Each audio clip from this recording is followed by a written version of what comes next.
Hello students, welcome back to your video classes of physics. In the last class students we have discussed about lenses, है ना। तो lens के बारे में हम लोग स्टार्ट कर चुके हैं। टाइप्स ऑफ लेंस हम लोग बात किए थे, that is convex lens and concave lens. ठीक है, कॉन्वेक्स लेंस को हम लोग कन्वर्जिंग लेंस भी बोलते हैं और कॉन्केव लेंस को हम लोग डाइवर्जिंग लेंस भी बोलते हैं। ठीक है, क्योंकि लेंस जो है वो दो रिफ्रैक्टिंग सरफेसेस होते हैं उसके, तो उसके दो फोकस होते हैं F1 F2, है ना। और उस हिसाब से डायग्राम बनाते वक्त आपको F1 और F2 का भी ध्यान रखना है कि F1 किधर लिखना है, F2 किधर लिखना है। ठीक है, दो फोकस होते हैं।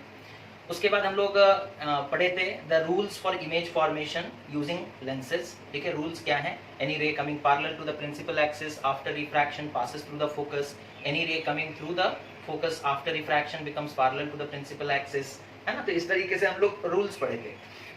फिर उसके बाद हम लोग इमेज फॉर्मेशन भी देखे using convex lens as well as concave lens. आज हम लोग बच्चों डिस्कशन करने जा रहे हैं लेंस फार्मूला हम लोग डिस्कशन करेंगे, साइन कन्वेंशन सबसे पहले डिस्कशन करेंगे, फिर लेंस फार्मूला, मैग्निफिकेशन फार्मूला और फाइनली हम लोग पावर ऑफ ए लेंस कैसे निकालते हैं उस चीज के बारे में डिस्कशन करेंगे आज के क्लास में। ठीक है, तो जिन्होंने भी पिछला वीडियो अगर बाई चांस नहीं देखा है तो वो लोग अच्छे से देख लें, नोट्स बना लें। और डाउट्स आप लोगों को बार बार कहा जा रहा है कि जो डाउट्स हैं आप लोग पूछें, बट डाउट्स आप लोग उतना फ्रिक्वेंटली पूछ नहीं रहे हैं। ठीक है, तो इस तरीके से बोर्ड एग्जाम्स के लिए तो प्रिपेयर नहीं किया जा सकता है। एंड ये लास्ट वीडियो है रिफ्रैक्शन चैप्टर का, इसके बाद आपका टेस्ट भी होगा, है ना। ओके फाइन, तो स्टार्ट करते हैं बच्चों। आज का टॉपिक हमारा दैट इज साइन कन्वेंशन से हम लोग स्टार्ट करेंगे, है ना। Sign convention, sign convention for spherical lenses, for spherical lenses। ठीक है, साइन कन्वेंशन क्या होगा? मिरर में जो साइन कन्वेंशन था यहाँ पर भी सेम साइन कन्वेंशन रहेगा, कोई ज्यादा डिफरेंस नहीं होगा। ठीक है, जैसे सपोज कर लो ये एक कॉन्वेक्स लेंस है, ठीक है, और ये सपोज कर लो उसका ऑप्टिकल सेंटर, तो जस्ट इसके सेंटर से हम लोग एक लाइन ऐसे ड्रॉ कर दिए। सपोज कर लो ये हो गया वाई एक्सिस, ठीक है, और ये सपोज कर लो हो गया एक्स एक्सिस। ठीक है, ये वाई एक्सिस, ये एक्स एक्सिस, है ना। और ओरिजिन जो है वो हमारा ऑप्टिकल सेंटर है ना। ओरिजिन कौन सा है? लेंस का जो सेंटर है that is the optical centre जिसे हम लोग कहते हैं ना, दैट इज द ओरिजिन। ठीक है, अच्छा आप बताओ जब ग्राफ बनाते हो ओरिजिन के राइट आने से क्या होता है? पॉजिटिव। ओरिजिन के ऊपर जाने से क्या होता है? पॉजिटिव। ओरिजिन के लेफ्ट जाते हो तो नेगेटिव, ओरिजिन के नीचे जाते हो तो नेगेटिव। बस वही साइन कन्वेंशन है ना, सेम साइन कन्वेंशन। ठीक है, सबसे पहला चीज all measurements are taken with optical centre as origin. Optical centre को ओरिजिन मानना है, इस पॉइंट को ओरिजिन मानेंगे, है ना, जो कि लेंस का सेंटर है। उसके राइट आएंगे तो पॉजिटिव, उसके लेफ्ट जाएंगे तो नेगेटिव, ऊपर जाएंगे तो पॉजिटिव, नीचे आएंगे तो नेगेटिव, नीचे आएंगे तो negative.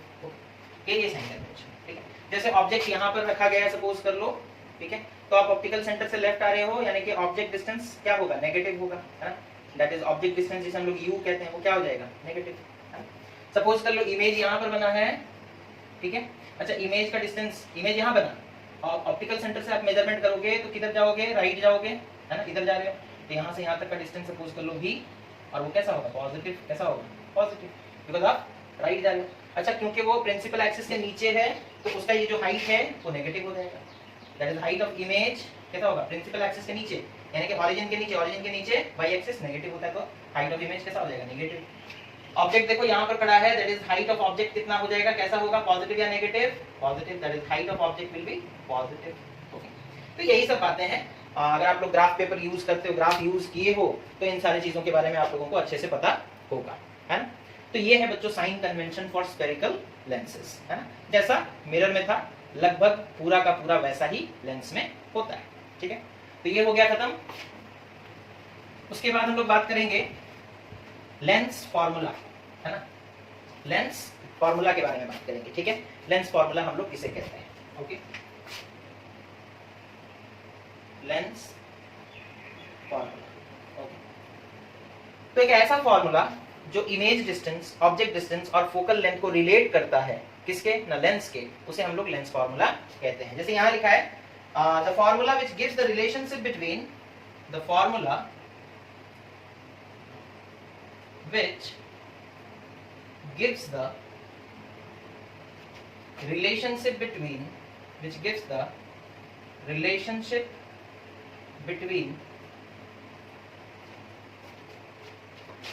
whom and whom, between the object distance, image distance and the focal length, between object distance जिसे हम लोग कहते हैं u, कॉमा इमेज डिस्टेंस जिसे हम लोग कहते हैं v, and focal length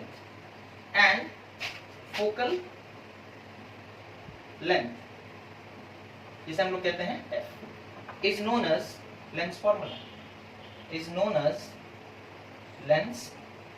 formula, okay. तो डिराइवेशन हमारे सिलेबस में नहीं है, हम लोग डायरेक्ट लेंस फॉर्मूला होता क्या है वो देखते हैं। मैथमेटिकली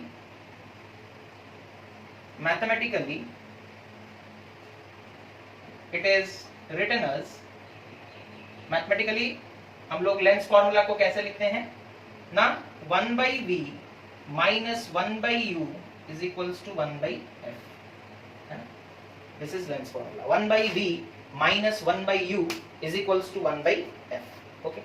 अब अगर हमें इमेज डिस्टेंस पता है, ऑब्जेक्ट डिस्टेंस पता है, पुट कर देंगे तो फोकल लेंथ निकल जाएगा। अगर सपोज कर लो फोकल लेंथ पता है, ऑब्जेक्ट डिस्टेंस पता है, इस इक्वेशन में पुट कर देंगे तो इमेज डिस्टेंस पता चल जाएगा। बट जब भी हम वैल्यूज को पुट करेंगे तो साइन कन्वेंशन को फॉलो करना है। b पॉजिटिव भी हो सकता है, नेगेटिव भी हो सकता है, u हमेशा नेगेटिव होता है ना। तो इस तरीके से हम लोगों को देखना है, जैसे कॉन्वेक्स लेंस है तो उसका फोकल लेंथ पॉजिटिव होगा, कॉनकेव लेंस है तो उसका फोकल लेंथ नेगेटिव होगा। इन सारी चीजों को हमें ध्यान में रखना है और उसी हिसाब से वैल्यूज पुट करने हैं, ठीक है। तो ये है बच्चों lens formula, okay. It is valid in all situation for any spherical lenses, है ना। ये फॉर्मूला वैलिड है मतलब हर एक स्फेरिकल लेंस के लिए, ये फॉर्मूला वैलिड है। समझ में आ गया? तो इतना नोट कर लो आप लोग, what is lens formula and what is it's mathematical expression, है ना। मैथमेटिकली उसे कैसे लिखते हैं, आसान है। मिरर फॉर्मूला क्या था? मिरर फॉर्मूला था 1/v plus 1/u is equals to 1/f, है ना। यहाँ पर 1/v प्लस था, यहाँ 1/v माइनस 1/u है ना। बस इतना याद रखना, कंफ्यूज नहीं होना है। मिरर आप लोग पहले पढ़े हो तो ऐसे याद रख सकते हो कि मिरर में प्लस रहता है और बाद में क्या पढ़े, लेंस में नेगेटिव यानी कि माइनस होता है, ठीक है। ऐसे भी आप लोग याद रख सकते हो। ये हो गया, ओके। उसके बाद हम लोग पढ़ेंगे मैग्निफिकेशन, जिसे कई बार लीनियर मैग्निफिकेशन भी लिख देते हैं एग्जामिनेशन क्वेश्चन में, ठीक है। तो मतलब वही है, सेम ही है, दैट इज लीनियर मैग्निफिकेशन के बारे में हम लोग बात करेंगे, ठीक है। दिख रहा था आप लोगों को, ठीक है। तो लीनियर मैग्निफिकेशन है ना,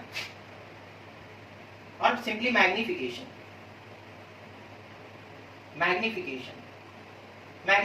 का मतलब क्या होता है ना, it is the ratio of, same जो आप मिरर में लिखे थे यहाँ पर वही सेम रहेगा। It is the ratio of the height of the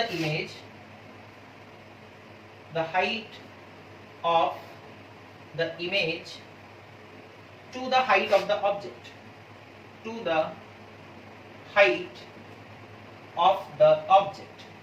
of the object, ठीक है। तो मैग्निफिकेशन किसका रेशियो है, height of image to the height of object, यानी कि मैग्निफिकेशन हम m लिखेंगे तो it will be height of image divided by height of object, hi/ho, ठीक है, hi/ho। आपके बुक में इसे h डैश भी लिखता है ना, बुक में इसे h डैश लिखता है और इसे h लिखता है। सिंबल्स आप कुछ भी यूज कर सकते हैं, हाइट है h से स्टार्ट होता है इसीलिए हम लोग h लिख दिए, hi मतलब हाइट ऑफ इमेज ऐसे भी बोल सकते हैं, ho मतलब हाइट ऑफ ऑब्जेक्ट, है ना। तो ये आपके ऊपर डिपेंड करता है आप कैसे उसे, कुछ बुक में तो i/o भी लिख देता है ना, that is image by object, okay. तो इस तरीके से हम लोग उस चीज को लिखते हैं, ओके। अच्छा पहले याद करो, मिरर में हम लोग पढ़े थे magnification is equals to hi/ho, वहां पर भी यही चीज था, यहाँ पर भी वही चीज है। वहां पर एक और फॉर्मूला था, that is it is equals to -v/u, है ना। ये मिरर का था, ये किसका था बच्चों, मिरर का मैग्निफिकेशन फॉर्मूला, है ना, मिरर्स मैग्निफिकेशन फॉर्मूला, ओके। यहाँ पर थोड़ा सा चेंज है, है ना। मैग्निफिकेशन को अगर हमें इमेज का हाइट ऑब्जेक्ट का हाइट पता है तब भी निकाल सकते हैं, या फिर मैग्निफिकेशन हम इमेज डिस्टेंस और ऑब्जेक्ट डिस्टेंस पता है तब भी निकाल सकते हैं, इस तरीके से फॉर्मूला यूज करके। यहां पर भी वैसा पॉसिबल है, लेकिन यहां माइनस साइन नहीं होगा। लेंस के केस में मैग्निफिकेशन अगर आप एक्सप्रेस करते हो in terms of image distance and object distance, तो magnification is simply is equals to image distance by object distance, m is equals to v by u। यहां पर माइनस v बाय u था, lens में mirror में minus v by u, lens में magnification निकालना चाहो तो v बाय u भी कर सकते हो, है ना, v बाय u। ठीक है, तो हम लोग इस चीज को थोड़ा एक्सटेंड कर देते हैं, it is equals to v by u। तो मैग्निफिकेशन अगर हाइट ऑफ इमेज और हाइट ऑफ ऑब्जेक्ट पता है तब भी निकाल सकते हैं, अगर इमेज डिस्टेंस और ऑब्जेक्ट डिस्टेंस पता है तब भी निकाल सकते हैं। Magnification is equals to height of image by height of object, और magnification is equals to image distance by object distance. समझ में आ गया? ठीक है, अब इससे एक दो न्यूमेरिकल्स हम लोग देखते हैं जो हमारे बुक में दिए गए हैं, है ना, एग्जांपल, और उसके बाद हम लोग पावर ऑफ लेंस के बारे में बात करेंगे। ठीक है, तो लेंस फार्मूला क्या है? That is 1/v - 1/u is equals to 1/f, and magnification formula क्या है ना? दैट इज hi/ho, और it is also equal to v by u, है ना। तो इतने फार्मूलाज हो गए। अब आते हैं क्वेश्चन पे। क्वेश्चन में देखो, सबसे पहला क्वेश्चन जो दिया है बुक में as an example, that is a concave lens has a focal length of 15 centimetre, है ना, एग्जांपल नंबर 1। ठीक है, अच्छा, कौन सा लेंस है? स्टार्टिंग में अगर आपको फोकल लेंथ पॉजिटिव लेना है या नेगेटिव लेना है याद नहीं आता है तो ऐसे याद रख सकते हो, या फिर मतलब जो कॉन्केव लेंस होता है उसमें अगर कोई रे पैरेलल आया तो रिफ्रैक्शन के बाद इधर चला जाता है, फोकस यहाँ पर होता है ना, इधर होता है फोकस। ओके, तो ऑप्टिकल सेंटर के किधर है? This is optical centre, optical centre से लेफ्ट आ रहे हो मतलब नेगेटिव, है ना, तो यहाँ पर फोकस कैसा होगा? Negative.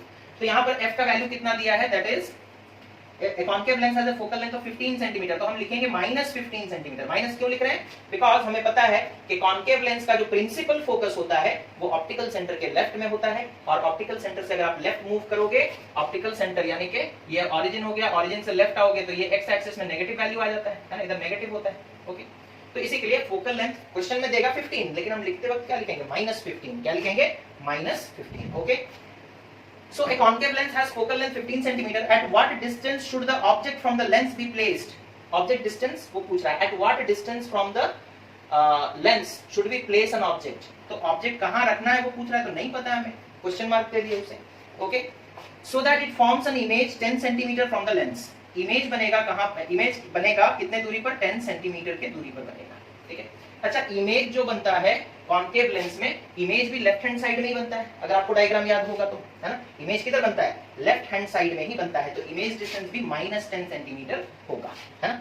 This is very important sign convention, अगर इसी में गलती कर दी तो आगे तो पूरा गलत हो ही जाना है ना। अगर साइन कन्वेंशन गलत हो गया बच्चों तो आगे का सारा चीज गलत ही होगा, है ना। तो F नेगेटिव होता है, B नेगेटिव होता है, U भी नेगेटिव, ऐसे भी याद कर सकते हो, ऐसे याद कर लो, कॉन्केव लेंस के लिए U negative, F negative, V negative, सब नेगेटिव होते हैं, याद रख लो। अगर हमेशा याद मतलब डायग्राम बनाकर उस तरीके से पॉसिबल नहीं है तो याद रख लो, कॉन्केव लेंस के लिए सब negative, U negative, F negative, V negative, सब नेगेटिव। ओके, पॉजिटिव नहीं होंगे, ठीक है। तो इस तरीके से, है ना, याद भी रख सकते हो आप। ओके, अब सॉल्व करते हैं। हमें U का वैल्यू वो पूछ रहा है, हमें लेंस फार्मूला पता है, तो लेंस फार्मूला अगर हम लोग यूज करेंगे, लेंस फार्मूला क्या है? 1/v - 1/u is equals to 1/f, ये है फार्मूला, है ना। अब थोड़ा पहले वैल्यू को पुट करने से पहले हम लोग फार्मूला को सॉल्व कर लेते, सिंपलीफाई कर देते, जैसे आप लोग बचपन में पढ़ते थे अलजेब्रा में सिंपलीफाई करते थे या नहीं, है ना। तो इसी तरीके से हम लोग पहले क्या करेंगे, फार्मूला को सिंपलीफाई कर लेते हैं ताकि हमें कैलकुलेशन में आसानी हो, ठीक है। अच्छा, हम 1/u को इधर ले जाते हैं, 1/f को इधर ले आते हैं, -1/u इधर चला जाएगा तो +1/u बन जाएगा, क्या बन जाएगा? 1/u बन जाएगा।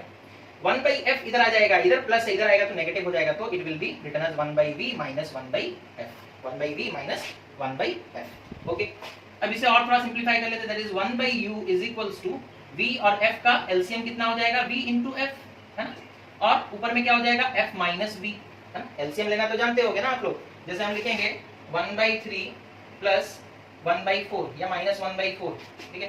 तो एलसीएम कितना हो जाता है? 3 * 4 12, एलसीएम हो गया। वैसे यहाँ पर v * f हो गया। अच्छा, यहाँ पर कितना हो जाता है? ऊपर में 4 - 3, है ना, कितना हो जाता है? 4 - 3। ओके, समझ में आ रहा है? एलसीएम लेना जानते हो ना आप लोग, 1/3 - 1/4, दैट इज एलसीएम कितना हो गया? 3 * 4 12, और ऊपर में न्यूमरेटर कितना हो जाएगा 4 माइनस 3, है ना, यानी कि ये माइनस ये, उसी तरीके से ये माइनस ये न्यूमरेटर में, ठीक है। तो इस तरीके से 1/u इज इक्वल्स टू कितना आया बच्चों, f minus v into v into divided by v into f। अच्छा, u को ऊपर ले जाएंगे तो v इंटू f भी ऊपर चला जाएगा, f माइनस v नीचे आ जाएगा, तो डायरेक्ट हमारा फॉर्मूला बन जाएगा, है ना। u को हम ऊपर ले आए, रेसिप्रोकल कर दिए उसका, है ना, तो u will be equal to, ये भी अगर हम इधर से u को ऊपर ले जाते हैं तो यहाँ v इंटू f ऊपर चला जाएगा, f माइनस v नीचे चला जाएगा, है ना, तो it can be written as vf divided by f minus v। Okay, अब डायरेक्ट फार्मूला हम लोग निकाल चुके हैं, है ना। अब यहाँ पर हम लोग वैल्यू पुट कर देते हैं, v का वैल्यू कितना है, v is -10 into f is -15, okay, divided by f कितना है -15, ओके, माइनस v कितना है -10, ओके। तो ये कितना आ रहा है देखो, -10 into -15 that is minus into minus plus हो गया 150 divided by -15 minus of -10 that is +10, -15 plus 10 कितना हो जाएगा, -15 प्लस 10 होगा ना ये वाला, ठीक है, बिकॉज -15 इधर है, minus of minus is +10, okay. तो ये हो गया 150 डिवाइडेड बाई -15 प्लस 10 कितना होता है, दैट इज -5। अब इसे कैंसिल करोगे -5 को, तो ये कितना आ रहा है -30, कितना आ रहा है -30, ओके, समझ में आ गया। तो u का वैल्यू निकल गया बच्चों, u कितना है -30 सेंटीमीटर, -30 सेंटीमीटर मतलब कॉन्केव लेंस से ऑब्जेक्ट को कितने दूरी पर रखना है, 30 सेंटीमीटर के दूरी पर रखना है ना। ऑप्टिकल लेंस से कितने दूरी पर रखेंगे, 30 सेंटीमीटर। साइन कन्वेंशन के हिसाब से लिखेंगे क्या, -30, इस चीज को ध्यान रखोगे। लेंस से अगर आपको दूरी सिर्फ पूछा जाएगा तो 30 सेंटीमीटर, साइन कन्वेंशन के हिसाब से लिखेंगे तो -30 सेंटीमीटर। समझ में आ रहा है ना। थोड़ा दिमाग को दौड़ाओ, उस चीज का इस्तेमाल करो जो कि तुम्हारे पास बहुत कम है या नहीं है तो कैसे इस्तेमाल करेंगे सर, है ना।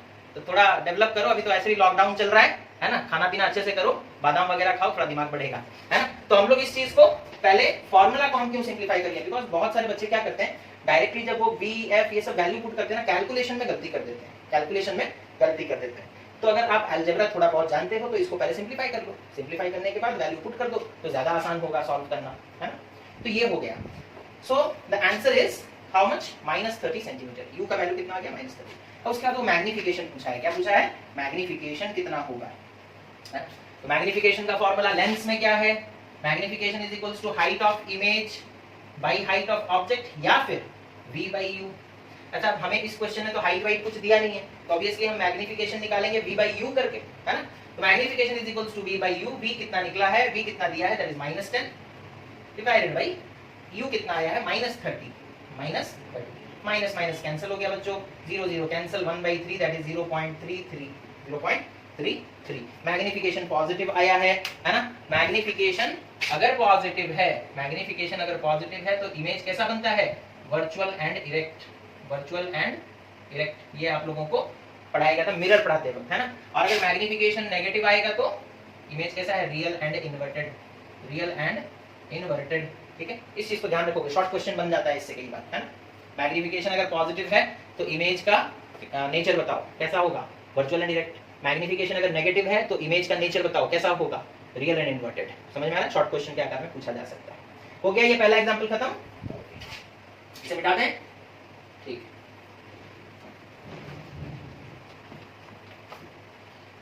उसके बाद दूसरा एग्जांपल जो हमारे बुक में दिया है, ठीक है, उसे भी देख लेते हैं हम लोग, है ना। दूसरा एग्जांपल क्या दिया है देखो बच्चों, A 2 centimeter tall object is placed perpendicular to the principal axis of a convex lens of focal length 10 centimeter, ठीक है।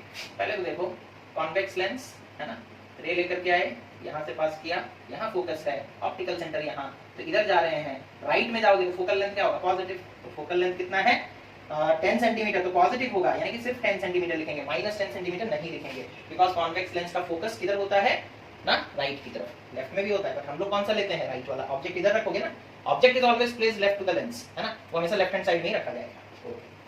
उसके बाद इमेज ऑब्जेक्ट का हाइट भी दिया है बच्चों, that is height of object कितना दिया, 2 सेंटीमीटर, तो वो तो प्रिंसिपल एक्सिस के ऊपर यानी कि पॉजिटिव, तो 2 सेंटीमीटर हाइट ऑफ ऑब्जेक्ट। और क्या दिया है क्वेश्चन में, the distance of the object from the convex lens is 15 centimetre.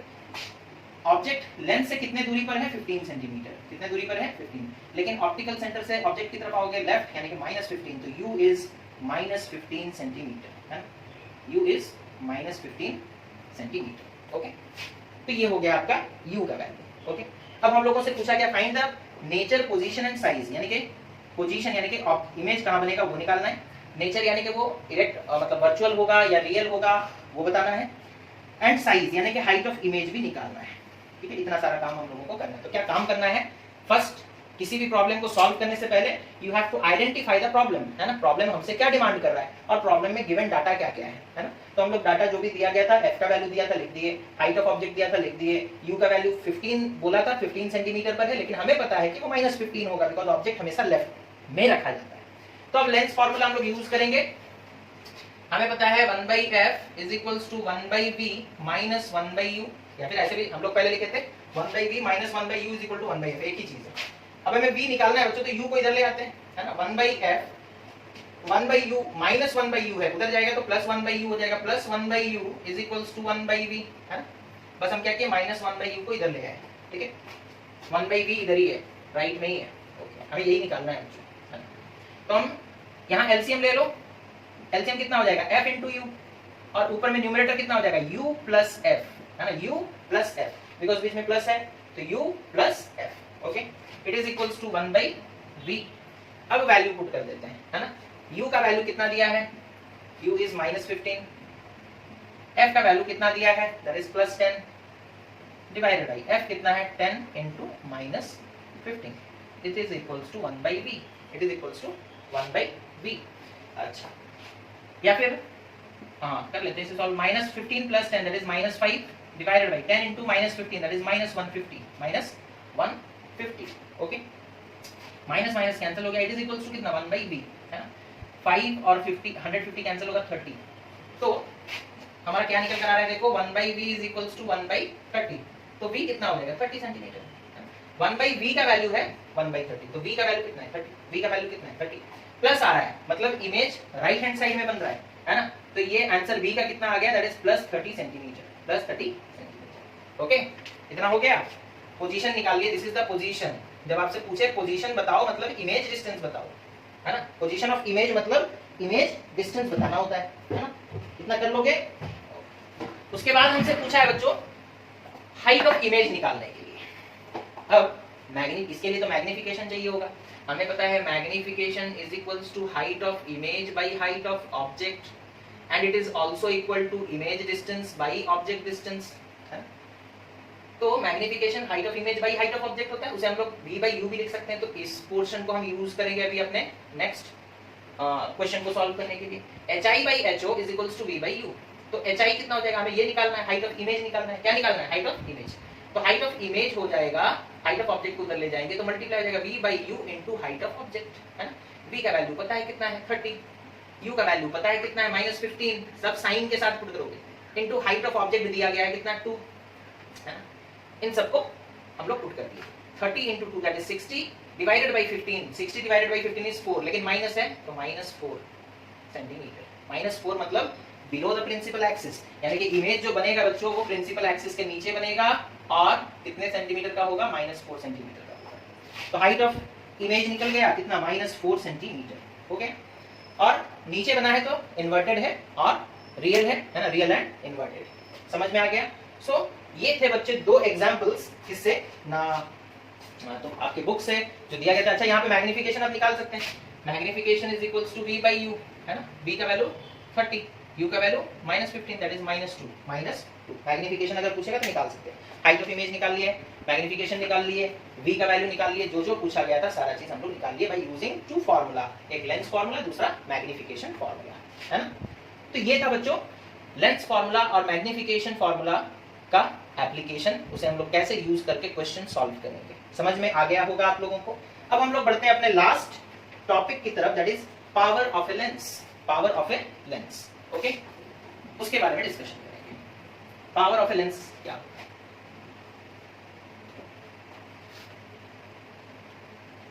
ठीक है, पहले तो उसे हम लोग फील करते हैं कि एक्चुअली में इसका मतलब क्या है। आपके सामने हम दो डायग्राम्स बना रहे हैं, आप बताओगे कौन सा लेंस ज्यादा पावरफुल है। सपोज कर लो एक कॉन्वेक्स लेंस ऐसा है, ये सपोज कर लो प्रिंसिपल एक्सिस, एक रे आया इस तरीके से और इस लेंस से टकराने के बाद सपोज वो ऐसे बेंड हो गया, ऑप्टिकल सेंटर सपोज यहाँ पर है, यहाँ फोकस है बच्चों, और सपोज कर लो कितने दूरी पर वो जाकर के मीट किया प्रिंसिपल एक्सिस, यानी कि फोकल लेंथ कितना है ना, सपोज कर लो 10 सेंटीमीटर, कितना है 10 सेंटीमीटर, ठीक है।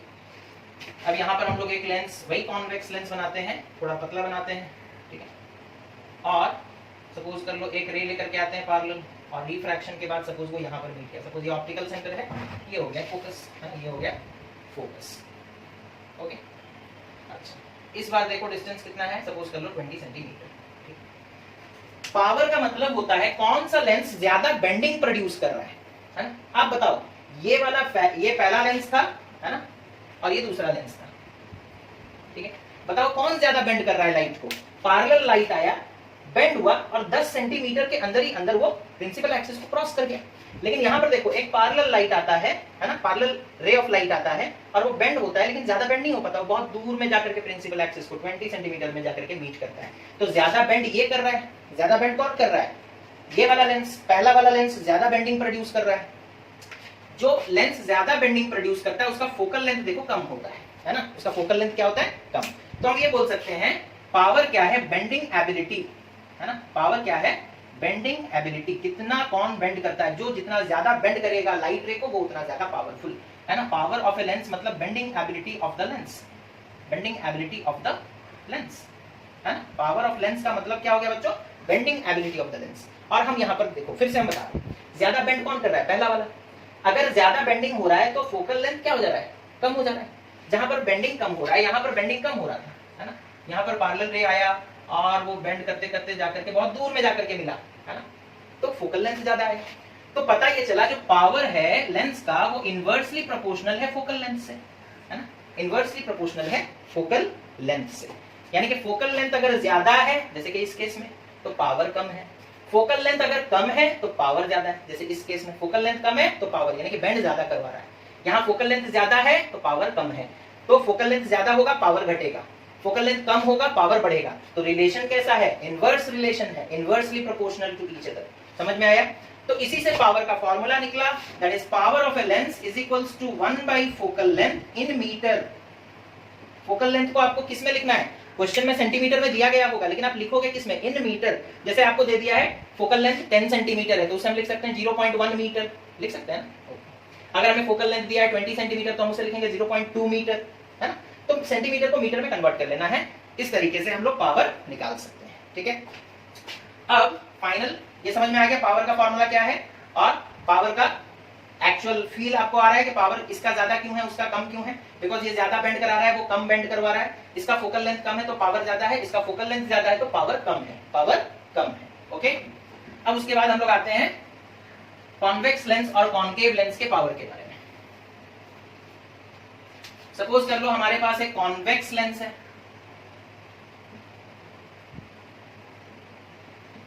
ठीक है।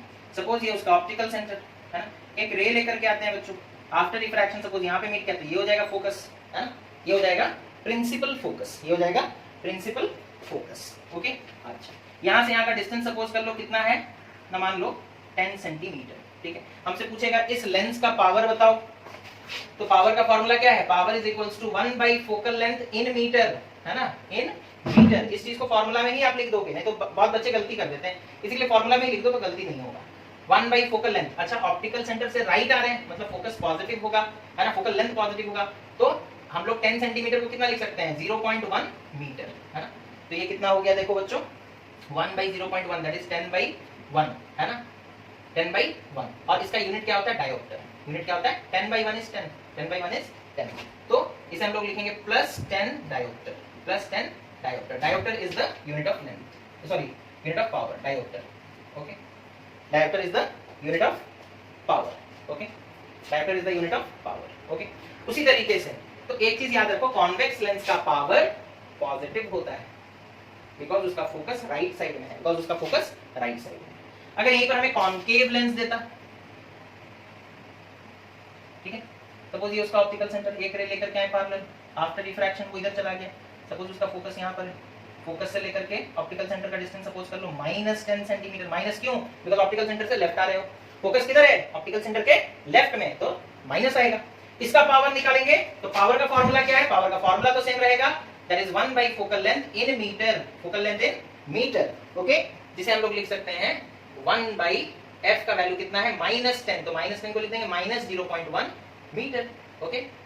that is 10 by -1 diopter और that is -10 diopter, -10 diopter। समझ में आ गया? तो कॉन्केव लेंस का पावर कैसा होता है? नेगेटिव होता है ना? कैसा होता है? नेगेटिव। समझ में आ गया? तो इस तरीके से हम लोग पावर निकाल सकते हैं। इस तरीके से हम लोग क्या कर सकते हैं? पावर निकाल सकते हैं। समझ में आ गया?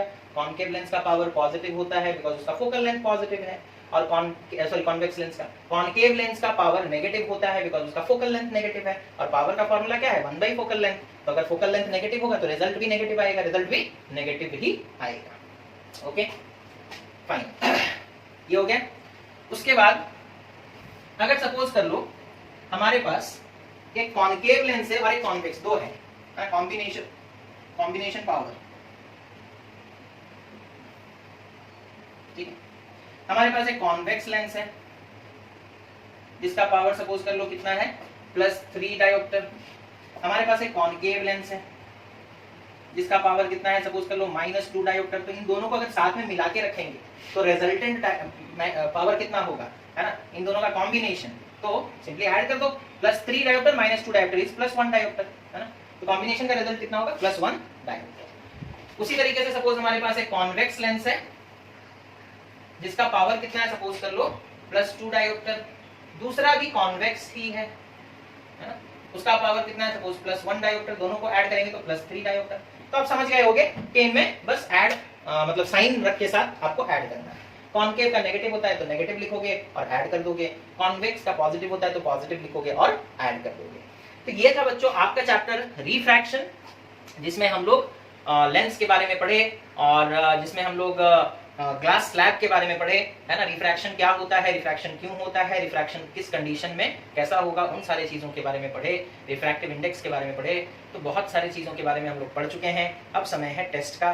तो इस वीडियो को बहुत ही अच्छे से देखें, और जितने भी वीडियोस आपको भेजे गए हैं बच्चों, टाइम टू टाइम आपके पास एक अच्छा अपॉर्चुनिटी है कि यूट्यूब में वीडियोस अवेलेबल रहते हैं हमेशा।